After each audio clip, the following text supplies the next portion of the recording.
Courtney Stanton with Courtney Stanton Confidence Coaching. I'm talking today with Kim Ruya Constant. I have a little trouble pronouncing that. I just got braces off, and I have a little trouble with the R's yet, but she's going to talk about her name a little more in depth. She is a psychic self-empowerment coach. She is quite an amazing young lady, and I'm going to turn it over to her right now. And Kim, would you explain to us about your coaching method and how you came up with the name for it? Absolutely. Thank you so much for having me on the podcast. I'm delighted to be here.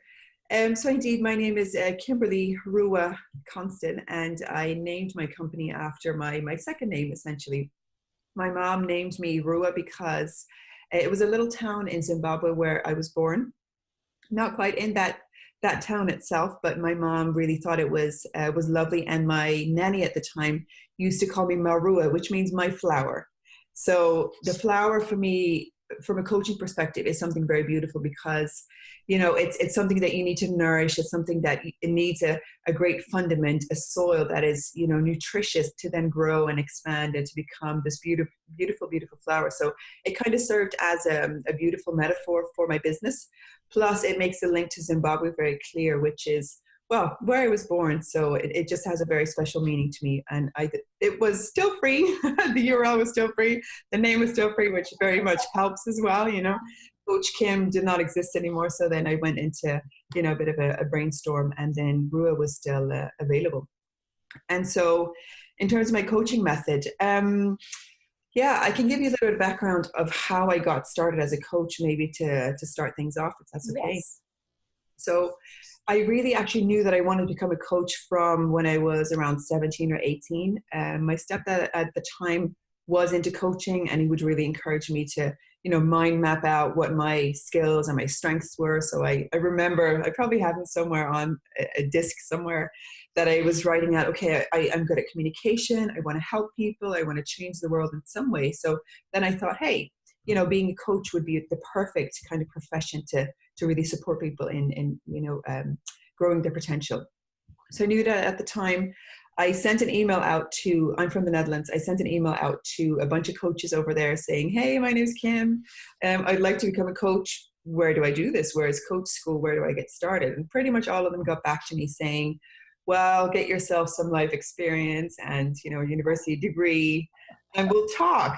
So basically, if you fast forward 12 years-ish, something like that, that's a moment in which my dad actually sadly passed away very suddenly. And that was a quite an eye-opening moment for me, because it really, yeah, it was very shocking to just see, wow, you know, life can just end just so suddenly. So it really got me into movement.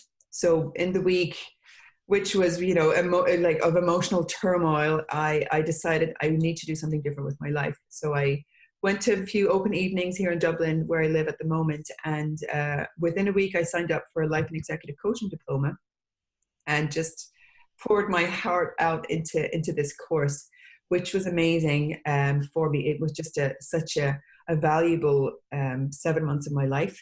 And that's how I got into coaching, first of all. And then about 2 years after, or a year and a half after, I was diagnosed with a lump in my breast, which was another kind of eye-opening moment where I was like, oh, Jesus, what is going to happen to me? And so that kind of really opened up a more spiritual journey in my life. I come from a family of doctors, and my mom's, you know, very much comes from a holistic background. So I didn't want to get surgery. So I had to do something else.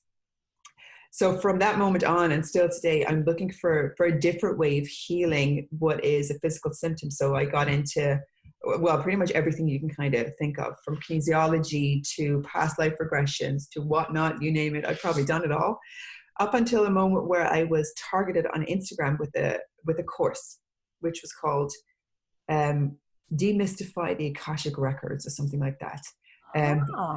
Created by Andrea Hess. She's a psychic over in the US. And I thought, well, you know what, I might as well give it a try, since I was on the spiritual journey already. And so little did I know I was actually signing up to become a psychic, basically, because that's the first thing was like, oh, hey, buy your pendulum and program your pendulum, which is exactly what I did. And now I've done, well, this is probably a year or more than a year later, I've done pretty much all of our courses and started giving readings to people. And at the moment, so I set up my own business, focused on this really, well, a combination of the two, both the coaching and the Akashic Records. And that's what I'm focusing on now, really thinking of how to help people in the most effective way with these two modalities, basically. Well, you have a full-time job, and Yes. now you have, and in addition to your coaching, and you have a significant other. How do you have time for all of that? And how do you have time for yourself? That's a great question. Sometimes it's a bit overwhelming, I must say. You need to plan your time very carefully, and you need to know what your priorities are. I think that's a main thing. But yeah, sometimes it's a little bit difficult to juggle, I must say, where I sometimes just want to lock the door and put myself into a room and just, work on my ideal customer and on my marketing and whatnot.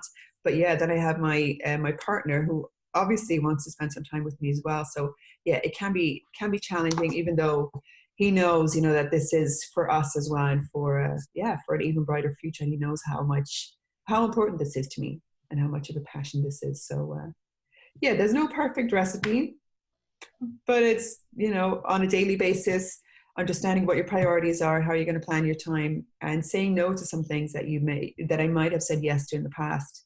So yeah, certain relationships, certain friends, or certain things, I wouldn't be going out so much anymore. You really shift your focus in life, because you've set certain priorities for yourself. So that's true. Yeah. Saying yes to one thing means you're saying no to something else. Exactly. And so many times, especially with women, they say yes to things that they don't really want to at the expense of their own time or their own selves. But you sound like you really have your priorities straight. And you say on your website, and I want to make a correction here for anyone that goes to your website. On your website, you state that you speak 4 languages, but you actually speak 7. Can you tell us about the other languages and how you pick up languages? Yeah, absolutely. So I speak 7 languages. So it's English, Dutch, Portuguese, Spanish, French, Italian, and German. My French and my German, they may not be fluent, but I can understand my French colleagues behind me quite well. I can eavesdrop a bit. How I got into languages, well, first of all, being born in Zimbabwe, I used to speak another language technically, which is Shona, which is the local language there. When I went to creche, I learned that when I was younger. So I already grew up with Dutch spoken by my parents, a dialect that they spoke amongst themselves, and then English with some of the locals, and the actual local language. So from a very young age, I already started developing, I suppose, an ear for languages. And then in the Netherlands at high school, we were obliged, well, there's 4 languages that we study. So it's Dutch, English, French, and German. So from a pretty young age, we're incentivized as a country to learn more languages. And then as we moved from one continent to the next, pretty much every 2 years, I developed such a great liking for culture and for languages, and just being able to address a person in their own language, because I think it's so much more powerful even to understand the nuances of the words that they speak and the meaning behind them, and then being able to have a conversation in a common language which is not their own per se. So yeah, it's something I'm really, really passionate about, and I just love being able to be in the office and just speak Spanish one moment, Portuguese the next, Dutch the next, and so forth. So I really, really enjoy that. Well, you seem so confident. Have you always been this confident? Yeah, so I was reflecting on this question as I was preparing for today, and no, not always. In some areas of my life, perhaps, in communication, I really always enjoyed. I was quite a chatterbox as a young girl. I would go up to everybody and anybody. It didn't matter the color, the shape, where they were from. But definitely not in all areas, especially now when I'm setting up my business. the confidence piece does show up time and time again, where like, oh, I need to, talk to this customer or talk to this potential client and tell them my price is X. Oh God, yeah, no, I'm not naturally confident in that exact moment, So definitely not. Confidence is something that you build up over time. Yeah, again, depending on what your focus is and where you want to build that confidence. And I agree with you. Some people grow up in a home where their confidence is fostered and supported, and they just feel confident. But confidence can be mastered at any age, and you can learn it as you go. And I tell that to my clients all the time. They may not feel confident today, but start taking baby steps and you'll get there. Right. What do you struggle with the most? I look at you and it seems like you have everything, but how do you have time? How do you manage your time?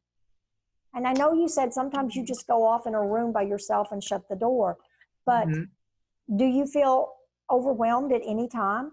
Oh, absolutely. You're pretty calm and you can compartmentalize and manage it all. Probably on a daily basis.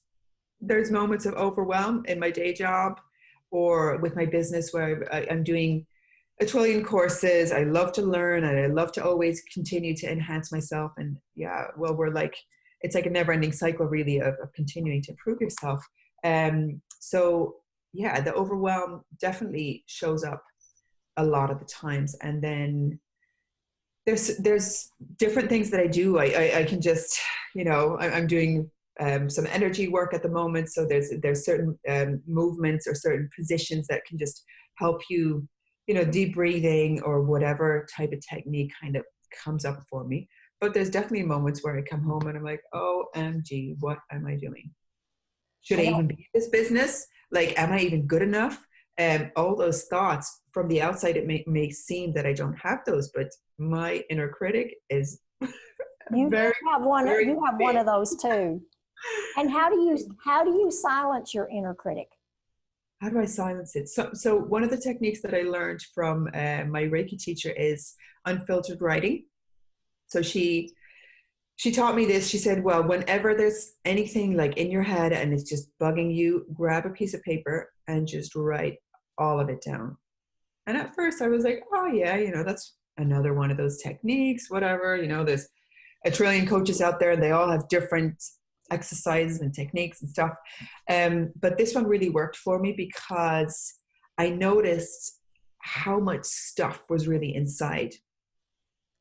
And it, like any type of emotion, it could be anger towards somebody, it could be sadness, it could be, whatever really came up for me. So I remember one of the first sessions I had with her, I think I must have written 50 A4 pages of stuff. And then the way she teaches us is to burn it afterwards so that it kind of goes into the ether and dissolves and goes away. So it's a really nice kind of ritual to let go of your thoughts. Exactly. So that's one that I really, really like for myself. And I give that as a recommendation to my clients as well. That is a good idea. I teach yoga, and one of the things that I work with for my clients who are feeling overwhelmed is to just imagine a boat pulled up to your dock right there outside your home. And on it, you load all of your concerns and cares and anxieties. You get it all loaded on there, packed on, tied down, and then you untie it and you watch the boat just drift away until it just disappears. And you have that feeling that all your cares and worries are just gone and disappeared. So it is lightning. Now, I have one more question for you. What would you advise to a young woman who is looking up to you and seeing all that you're accomplishing, seeing the big steps that you're leaving for other people to fill, because you are a very amazing young lady. You are so creative. You're so talented. What kind of advice would you give to someone who's just starting out? What kind of advice? Wow, that's a great question, actually. Well, the first thing that kind of comes up to me, I would be encouraging this person to say, you can do this as well. Like, you'll find your own way to do things and keep going. And keep dreaming, write down your dream, look at what it is, and start taking steps, breaking it down to smaller steps. So you for yourself see, or that she herself sees that she's actually growing, and that she's really paying attention and on a daily basis reflecting on like all the amazing things that she's doing. That's one of the things that I noticed of myself, that, you know, our brain is so perfectly wired to look at all the negative all the time, that there's a small thing that I learned from a coach now, to write down 3 wins for yourself every single day.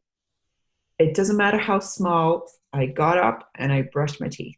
You know, that's a win. That can be a win for, you know, one of the maybe days in which you're a little bit more down than usual. But writing that down and building that muscle, if you want to call it a success bank, and put in a little piece of paper or a coin or whatever it is that represents that little win, to build that muscle and to see how, yeah, I'm growing and I'm doing this. And it requires effort. I'm not going to say hard work, because I'm shifting that in my own mind, but it does take you going outside of your comfort zone and taking new steps, because from an energetics perspective, which is what I work with in the Akashic Records, it's kind of that phrase of, if you want to see a change, you need to do something differently. And that's so true. That is so true. So we don't grow, and we don't grow until we step out of our comfort zone. Exactly. So it's not a very concise piece of advice, but it's excellent. It's excellent, because I always tell my clients, take baby steps. And the example you gave of, you know, it's a win if you get up and brush your teeth, because for some people, some days it's hard to get out of bed. And if you get up and get started, that is a huge win. Yeah. Well, I have enjoyed this so much. I feel completely honored that you have agreed to do this with me today. And for everyone listening or watching, you can find all Kim's contact information at the end of this video. And please feel free to contact her. She is an amazing talent, and she has a lot to offer. Thank you so much, and have a wonderful day. Goodbye.